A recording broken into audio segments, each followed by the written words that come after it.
मेरा शिव है।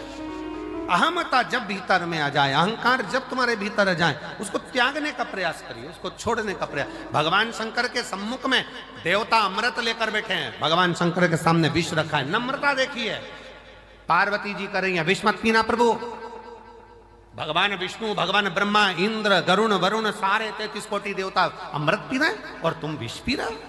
भगवान कहते हैं मैं विष पीऊंगा। क्यों?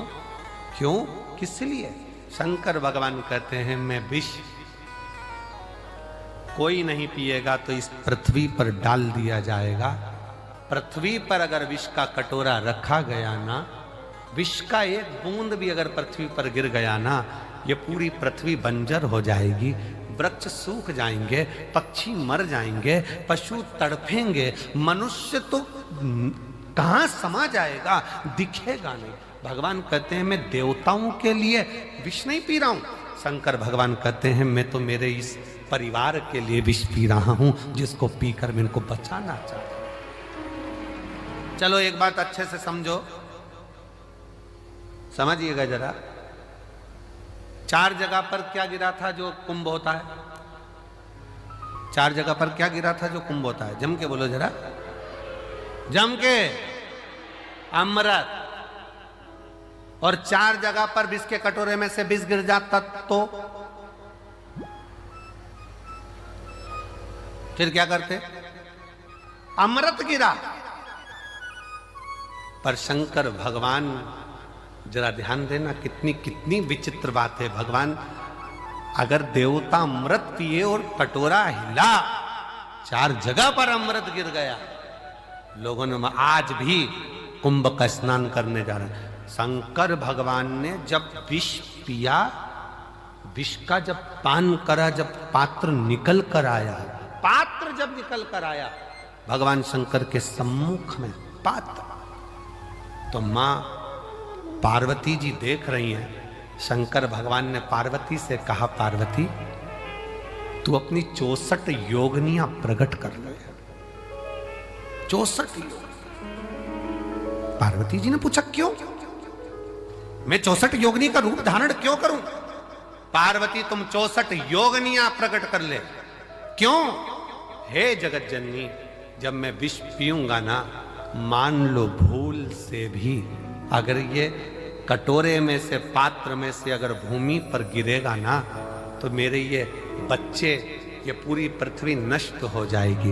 एक काम करना, विष की अगर बूंद पृथ्वी पर गिरे तो शक्ति तुम उसको धारण कर लेना। 64 योगनियों, देवियों, तुम उसको धारण कर लेना।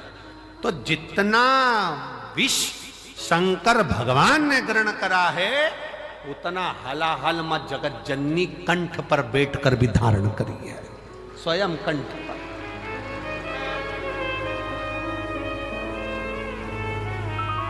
मां जगत जननी स्वयं बैठी।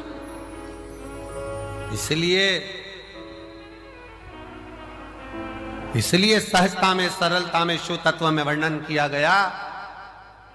शंकर भगवान जोड़ते हैं, सबको एकत्रित करने का प्रयास करते हैं, इसलिए उनको संजोया जाता है। संजोया।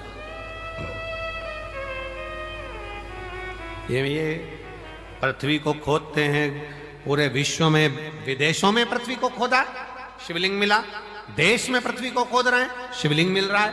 शिव तत्व जोड़ने का काम करता है, शिव तत्व संजोने का काम करता है, जोड़ने का काम करता है। और जो जोड़ता है उसको संजो कर, उसको संभाल कर रखा जाता है। दर्जी की दुकान पर गए हो कभी तुम लोग? अरे बोलो तो जम के, जम के बोलो जरा, गए हो? दर्जी की दुकान पर गए होगे तो उसके पास में 2 चीजें रहती है, एक कैंची रहती है, एक सुई रहती है। कैंची को तो दर्जी पांव के नीचे रख लेता है, बोलो रखता है कि नहीं रखता? इधर पटक देगा, उधर पटक देगा, पांव के नीचे रख लेगा। और सुई दर्जी पांव के नीचे रखता है, इधर उधर पटकता है? नहीं। सुई तुरंत उसने टोपी निकाली, वापिस लगा। सुई को टोपी में खोस कर रखता है, क्योंकि जो जोड़ने का काम करते हैं उसको संभालना पड़ता है, जो काटने का काम करते हैं उसको भगाना पड़ता है। सुई जोड़ रही है, सुई जोड़ने का काम कर रही है, उसको टोपी में लगाया गया, उसको संभाला गया।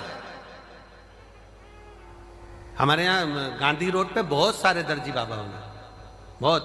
हमारे जब हम वहां जाते तो सब के सब कैंची को साइड में पटक कर रखा, साइड में, और सुई टोपी में लगा ली उन्होंने, तुरंत टोपी के अंदर उसको संभाल के रख, डब्बी के अंदर उसको कपड़े के अंदर खोस के रख दी, ये गिर जाएगी।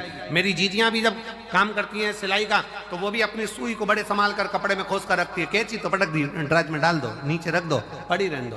काटने का काम कर रही इसलिए पड़ी हुई है, जो जोड़ रहा है उसको संजोया गया, उसको संजोया।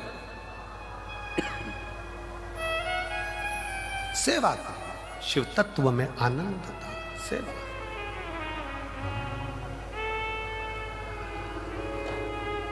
देवा महादेवा श्री शिवाय नमस्तुभ्यं, श्री शिवाय नमस्तुभ्यं,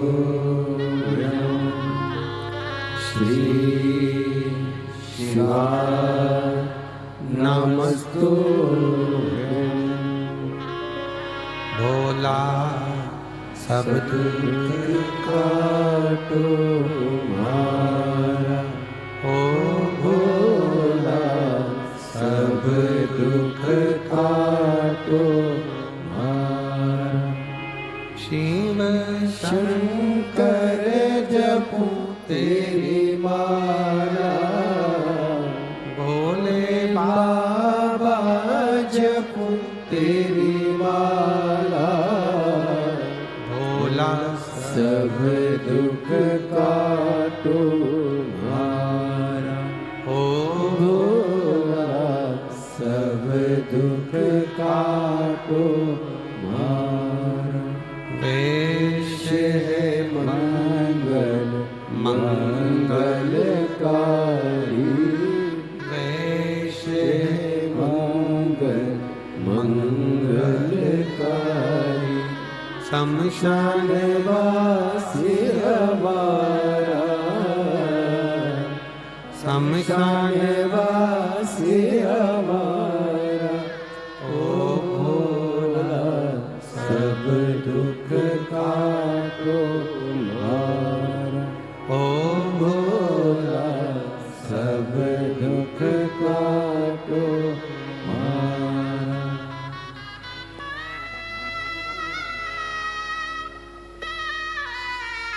स्वयं विष किया,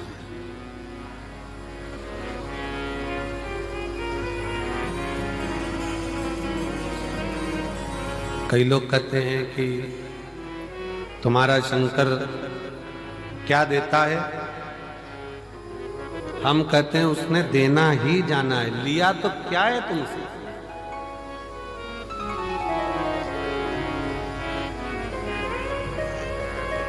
सारे देवताओं के श्रृंगार के लिए भी सुंदर आभूषण, रतन, वस्त्र, माणिक की जरूरत पड़ती है, पर मेरे ओघड़दानी के श्रृंगार के लिए भस्म की, कोई माणिक या रतन की जरूरत नहीं है। चपटी भभूत में है खजाना,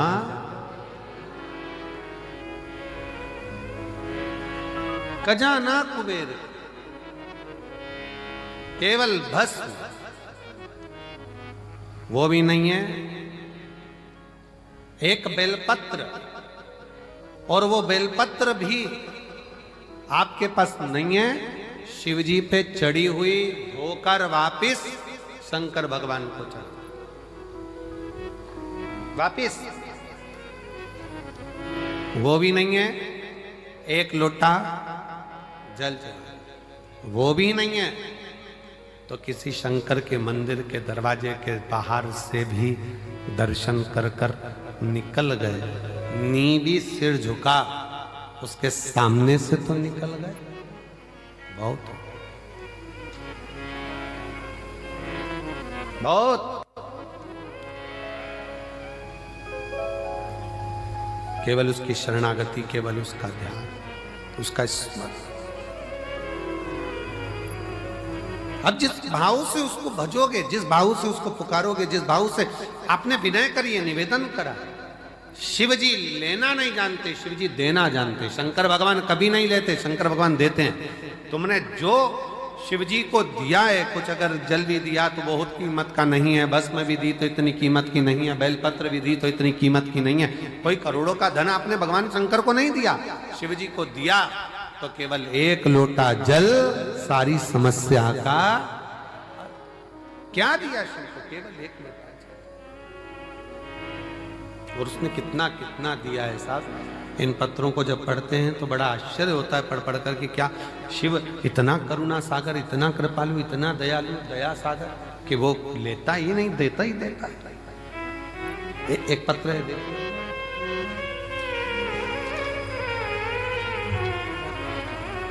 रेणु गुप्ता पत्नी मनोज गुप्ता एटा उत्तर प्रदेश से आई हैं। कहीं बैठी हों तो हाथ हिला सकती हैं। रेणु गुप्ता, पत्र एलईडी पर दिख रहा है ना, सब पत्र को आप लोग पढ़ भी सकते हैं, एलईडी के ऊपर चालू है। रेणु गुप्ता पत्नी मनोज गुप्ता एटा उत्तर प्रदेश से हैं। कहीं आई हैं, दिख गई हैं, आ जाइए।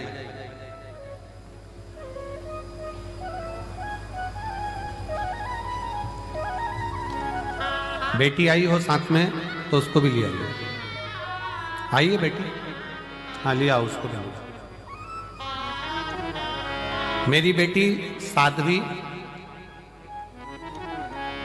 जब 8-9 साल की थी तब से उसको दौरे आना प्रारंभ हो गए। दौरे पड़ने लगे, उसका इलाज शुरू कराया, कोई आराम नहीं लगा। गुरुदेव, हम लोगों ने दिल्ली, गुड़गांव, मथुरा, आगरा, एटा, हरिद्वार, ऋषिकेश जाकर भी इलाज करवाया पर कोई आराम नहीं लगा। डॉक्टरों की रिपोर्ट भी हमेशा नॉर्मल आती पर आराम नहीं लग पाता। इसको झटके आते और बेहोश हो जाती। समय ऐसा आया गुरुजी कि 20 से 25 मिनट तक उसको लगातार दौरे आते रहते और उसकी सुध चली जाती, उसके स्मरण में कुछ नहीं। ऐसे ही दौरे आते आते 2019, 2020, 2021 निकलता चले गया। तब 8 दिसंबर 2023 को हम सीहोर आ गए और 8 दिसंबर 2023 को हम सीहोर आए। पंडाल में हम यहीं रुके और बाबा के पंडाल में रहकर बाबा के कंकर शंकर पर ही रुके। उस समय पर इसको इतने झटके आ रहे थे, इतने झटके आ रहे थे गुरुजी की संभालना मुश्किल था। जब झटकों का क्रम बढ़ता गया, लाखों रुपए, 20 से 25 लाख रुपए तक हम खर्च कर चुके थे। 20 से 25 लाख रुपए भी हमने इसके खर्च कर दिए पर कोई अंतर नहीं। आखिरी में बाबा से प्रार्थना करे, 2023 में यहां लेकर आए, बाबा को निवेदन कर गए तो भी झटके बंद नहीं हुए। और ऐसा हुआ गुरुजी, फिर हमारा मन करा कि झटके तो अभी भी आ रहे हैं, कम कैसे होंगे। फिर किसी ने कहा कि तुम एक बार पंडाल में बैठकर कथा का रसतत्व ग्रहण करो, कंकर शंकर जाकर फिर पूजन करो। केवल एक बार से मतलब नहीं है, बाबा सुनेगा जरूर। हम वापिस जो दिसंबर के महीने में 2023 में आए थे, फिर हम वापिस प्रयास कर मध्य में 2024 में 14 दिसंबर को वापिस हम बाबा के धाम आ गए। बाबा से फिर प्रार्थना करी, बाबा इसके इतने झटके आ रहे हैं कि हर आधे घंटे में इसको झटका 1 घंटे में आता है, ये याददाश्त भूल चुकी है। डॉक्टर के हिसाब से इसको याददाश्त आएगी कि नहीं आएगी इसका कोई हल नहीं है। बाबा से प्रार्थना कर गए और निवेदन करा, अब की बार बाबा सुनना तो पड़ेगा। कंकर उठा लिया, बेटी के साथ रखकर लेकर गए और बाबा की ऐसी कृपा हुई, उस दिन का आखिरी दिन था। उसके बाद में बेटी को आज तक कोई झटका नहीं आया। और उसकी जो याददाश्ता चली गई थी वो याददाश्ता भी वापस आ गई। शिव को हम नमन करने के हम तो बाबा के भरोसे चलते हैं, ये दुनिया वाले जलते हैं, ये दुनिया वाले जलते हैं, हम तो बाबा के भरोसे चल शिव पर आश्रित हो।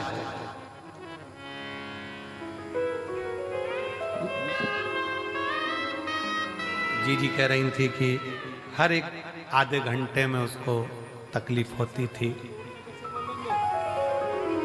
बाबा की ऐसी कृपा हुई, अब शिव ने संभाल लिया और भगवान शंकर ने साथ लिया और वो कुबरेश्वर है। आज हमसे कई लोग कह रहे थे कि गुरुजी बाबा के धाम पर कई लोग मना कर दिए कि यहाँ चद्दर मत बिछाओ या मत सो, पर हम अपने बाप के घर आए हैं। बाप के घर हमने भी कहा कि भक्तों का जहाँ किसी किसी का ऐसे एक पत्र है, देखिए जरा। मेरा नाम अर्चना पटेल है और मेरे पति का नाम कृष्ण कुमार पटेल है। गांव कोदसा, तहसील करेली, जिला नरसिंहपुर, मध्य प्रदेश से आई हूँ।